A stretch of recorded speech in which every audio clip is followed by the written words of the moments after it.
Welcome back to another edition. This week I'm going to feature a conversation I had with Louis Wellmeier.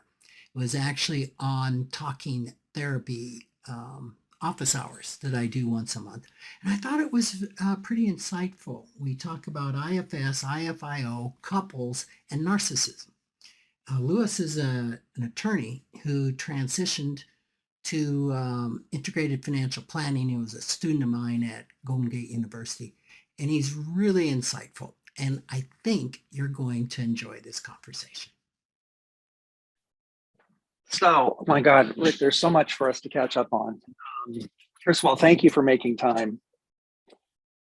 Regarding IFS and financial therapy, obviously there's so much overlap there.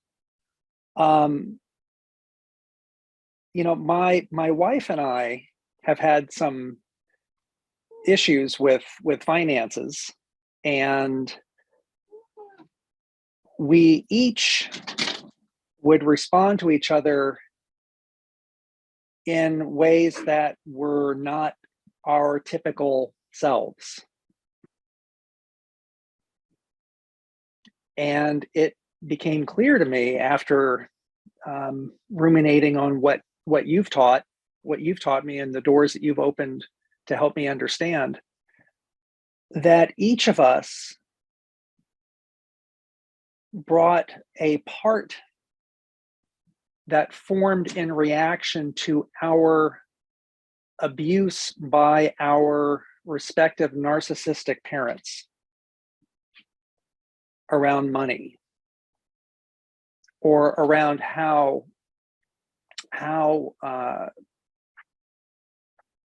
basically we're in fight or flight. Mm-hmm. And then our respective parts popped up.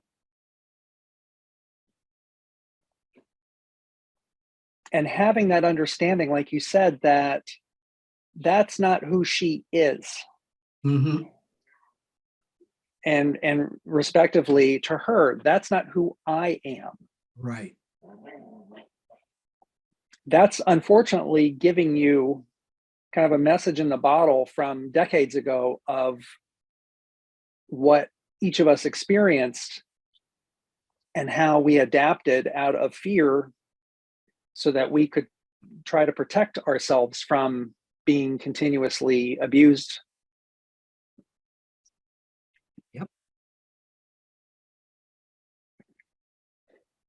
Yep. That makes a lot of sense. Back before I even knew IFS,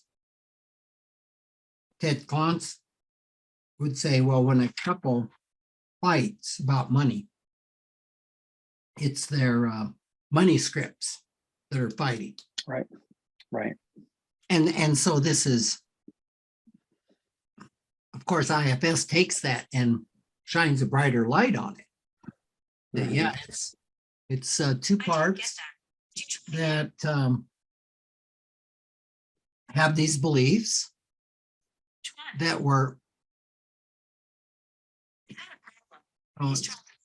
Theory is deciding she wants to talk to me.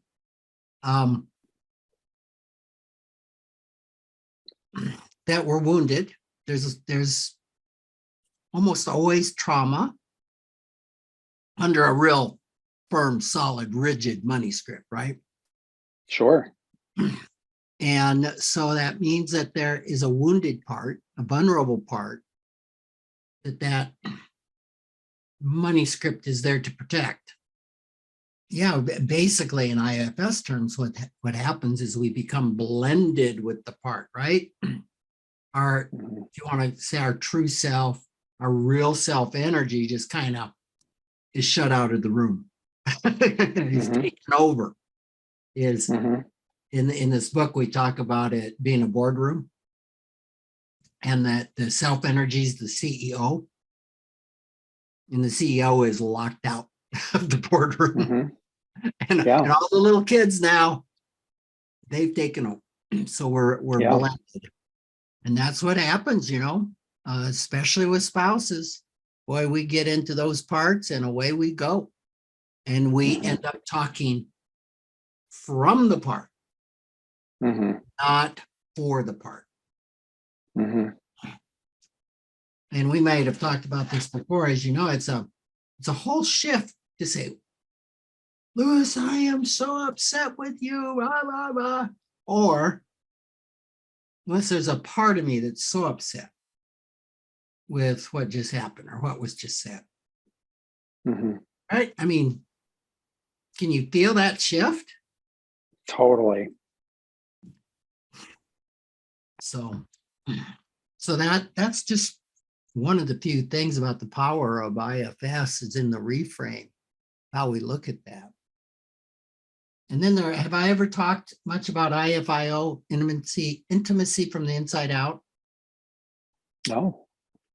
So IFIO was developed by Tony Herbine Blank. And it is the couple's adaptation of IFS.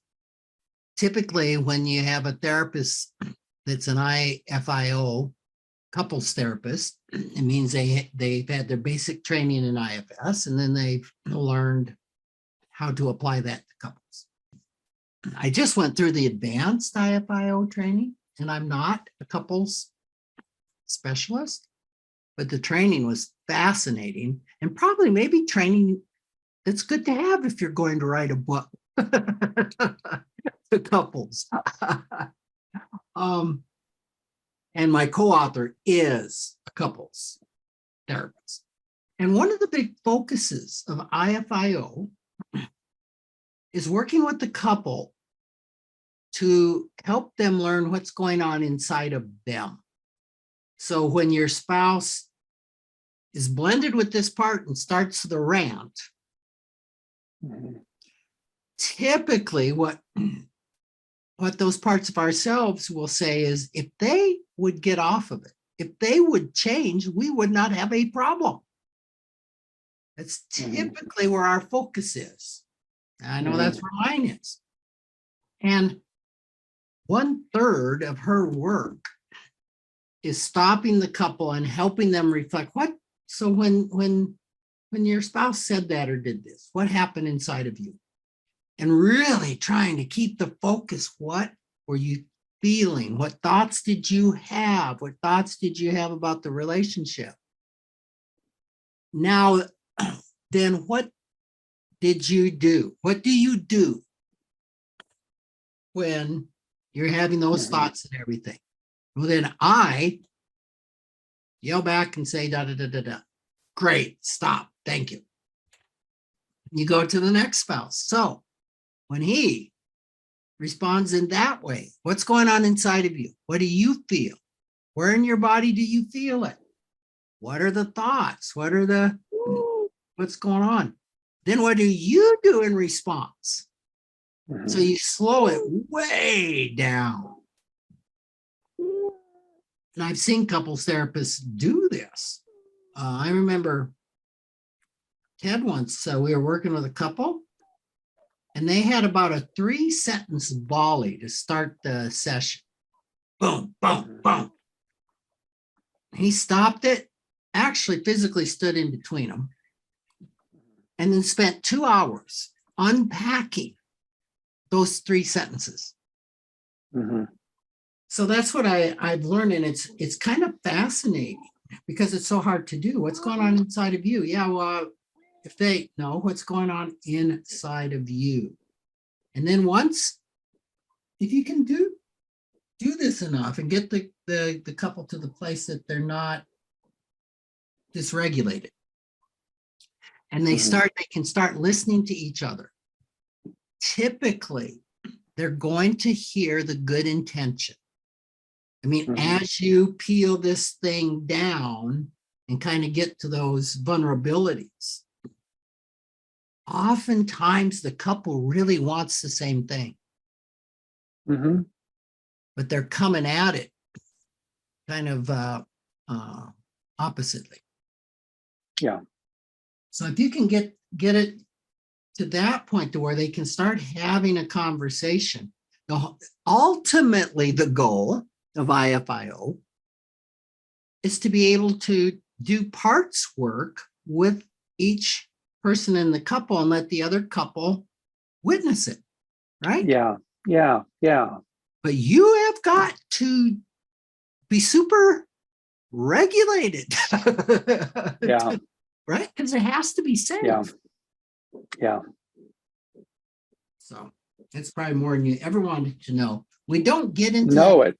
I mean, I've got dialogue in there kind of like that. I don't know how a couple does this on their own, right?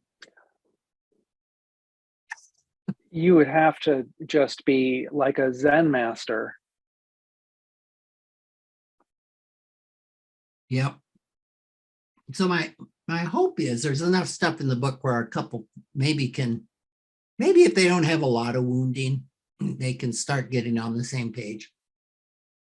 And if they do have a lot of wounding, maybe it's a little bit of a guidebook to where they can go find help, Yeah.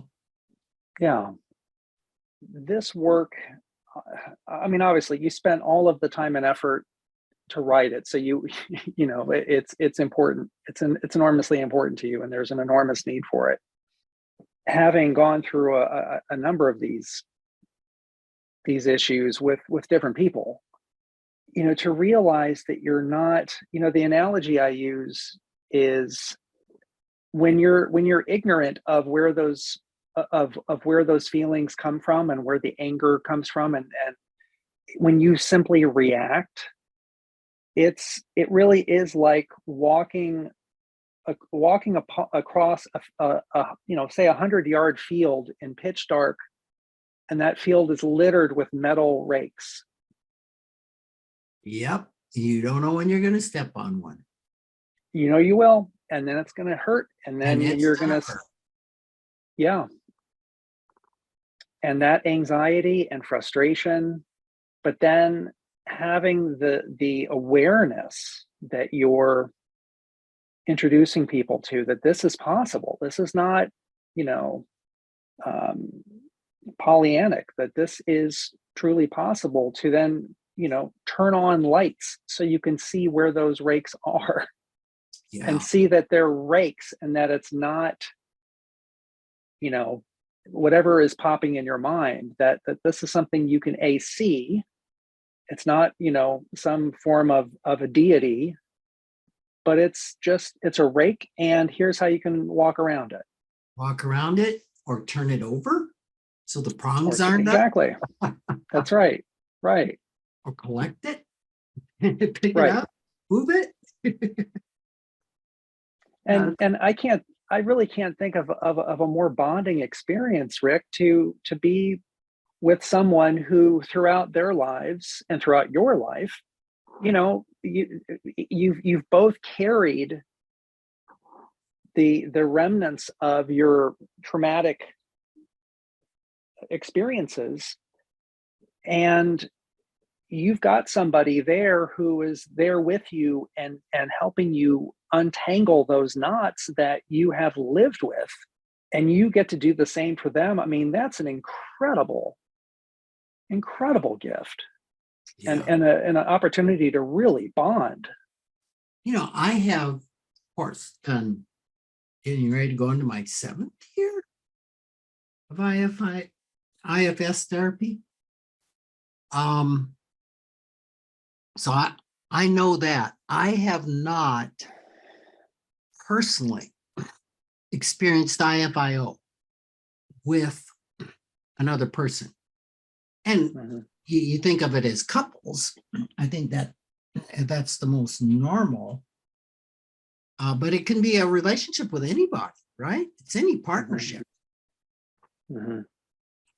So I have not experienced watching somebody that I'm in partnership with doing IFS. I mean, I've witnessed plenty of demos. I've been in therapy. I've had partnerships, business partnerships, where we've done therapy. The one where we did 5 years of therapy.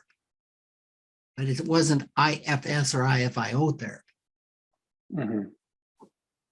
So as you said that, IFS therapy, I've had people tell me this, and it's my experience, you can go really deep, really fast. And so I just want to absolutely affirm what you've said, that it would be a super bonding experience because you're probably going to be dealing with this very vulnerable part of your partner. Mhm. And that's going to be incredibly touching, or has a great propensity to be very touching. Yeah. I don't know how many couples in IFIO get there. Like all the training in IFIO is on what they call the tracking, which is watching the dance and stopping, focus inwardly. And then once that gets de-escalated on helping them have what's called, I think they call it courageous conversations or courageous communication, where you start helping them talk about what's going on and starting to have a real honest conversation. And it's not, there can be some parts talk, but it's not doing parts work, because you're really monitoring both people and so once you get through that, and you can potentially get to the place where they actually do individual IFS. But things have been de-escalated to that point that they're saying, well, you know what to do by the time you get here. I'd like to know if anybody ever gets there. Because it's different from individual work. Of course it is. Yeah. I think most of us, I mean, except for, of course, for the narcissists, but and the sociopaths, but I think all of us, when we see somebody's absolute vulnerability, even when we have been in conflict with them, and we understand, like you said, like you told me years ago, if you understand someone's backstory, what they're doing today, no matter how crazy it looks, makes perfect sense. And the same thing applies to someone and being in rage and being in fight or flight, and whatever comes out with that fight or flight is never pretty. But if you understand what caused that, of course you're going to just like melt, and because you're going to see like a child version of this person. Yes. Oh yes. You're going to see that really young wounded part. Right. 8 years old, 5 years old, 8 years old. No, you're exactly right. I even think with the narcissist, IFS would not label a narcissist as such. What they would, because IFS really does not buy into the DSM-5, right? Or the typical diagnosis. It would say that your narcissist is super defended, right? Protectors up, getting to those exiles, which are screaming. You talk about woundedness and trauma on steroids. Yeah. So it's like, I don't know how it would be to work with a narcissist. Boy, they would have to feel super safe. Yeah. Super safe. And I have worked with clients who have been raised by narcissists, and the wounding is gobsmacking, which you have some experience with. I literally 2 days ago, I was doing some flipping around on YouTube, and I came upon this video, and the woman described what it's like to have a malignant narcissist for a mother. A malignant narcissist. I've never heard that term. It's on the verge of evil. That's a narcissist who gets satisfaction out of inflicting pain. And among other things, the narcissist, this ties in, of course, with the money egg exercise, which I couldn't really connect it, but now I do, because that's the playbook that at least the malignant does, but a number of narcissists use, is they use money to control. Yeah. And they also go out of their way to make you, to groom you to be dependent on them. And so from a money perspective, codependency, big red flag, for having that type of a childhood. And having, that's something that really answered a lot of questions for me. And I was reading the comments, all these comments from these videos, and then I went and looked for some more, of course. And it was so sad, Rick, to read all these different people who have had these types of experiences where, they bought into this, or they were raised to believe that they could never make it on their own, and that they had to be dependent. And when they tried to be independent, they were absolutely destroyed. And talk about these people needing money therapy. I had a client in that type of situation who brought out the old alcoholic family, or the dysfunctional family. Some of the players, there's the family hero, the family clown. Mm-hmm. And one was the family scapegoat. Yes, there you go. Does that resonate with you? That absolutely. And the enablers. Yes. And I thought, wow, does this fit? Because this, where I think the narcissist has the person they build up. You are the greatest in the world.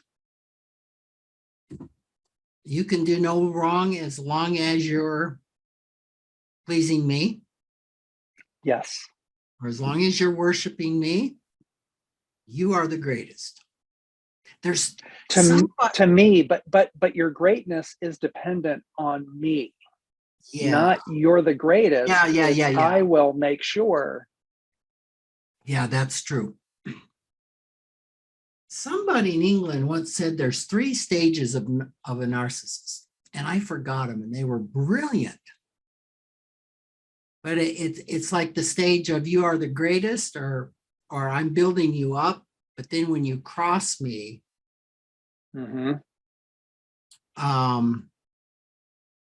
there's a stage, and then finally when you're tossed away.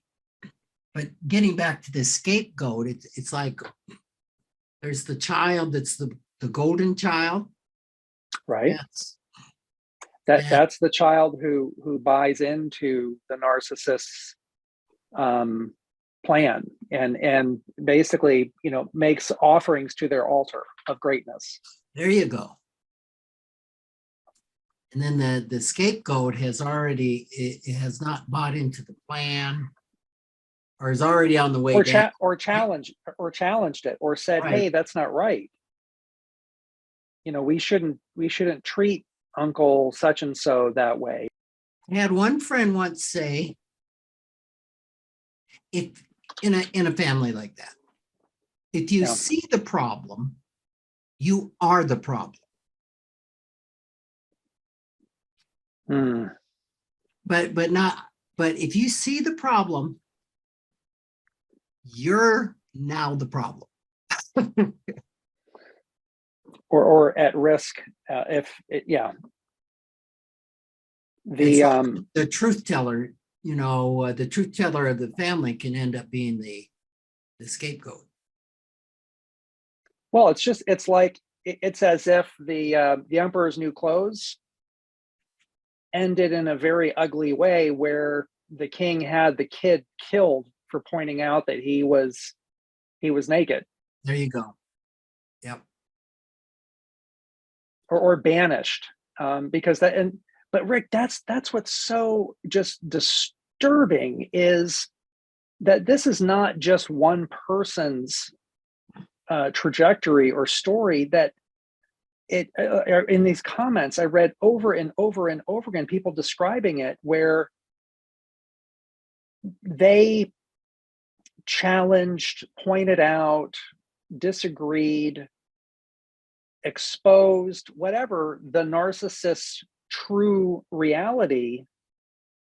And then the narcissist has this, like, I don't even know what it's like, this power and this conviction to then destabilize that challenger's support structure. Oh, you really should know, because then because the narcissist has the goods on everybody. They're collecting dirty info on everybody, so that when they need it in the future, they've got it. And so then they use that information they have to then destabilize the support structure of the person who is now a threat. And then before you know it, to a T, that person is crazy. That person is unreliable. That person is a liar. That person is, but taking the responsibility for the awfulness and now giving it to that disruptor. Yeah. Yeah. You are the problem. Right. Not me. Right. You're the one who really messed up here. Well, and when you're a kid, and when your other family members who are the enablers, because they don't want to upset the narcissist, because it's so terrible when they get upset. Yeah. Yeah. So the enablers buy into it too. And then you're like, well, I got to fit in with my family. So I guess, okay, I'll take responsibility for this. And then you live with that belief that you're never good enough, and that you are terrible, and all of these different beliefs that were groomed into you. It's just horrible. Boy, you really nailed it on the enabler. Like, they see what's going on. They don't want to see what's going on, because the price is too big. Because they know what's going to happen to them. Right. If they speak truth, they're next. Right. Boy, we have seen that play out on a national stage, haven't we? Sure have. Yeah. It's a tough thing to heal from, because I think that's called complex trauma. Yeah. Or it's verbal abuse, neglect. It's like death by 1,000 cuts. Abandonment. Yep. Just to see the people closest to you, and then to have them do, because you're vulnerable, right? And then to have them literally like throw you to the wolves and it's all to satisfy their fragile ego, because they are hurt that you exposed something that they didn't want exposed. Yeah. You have touched an exile, a really vulnerable part.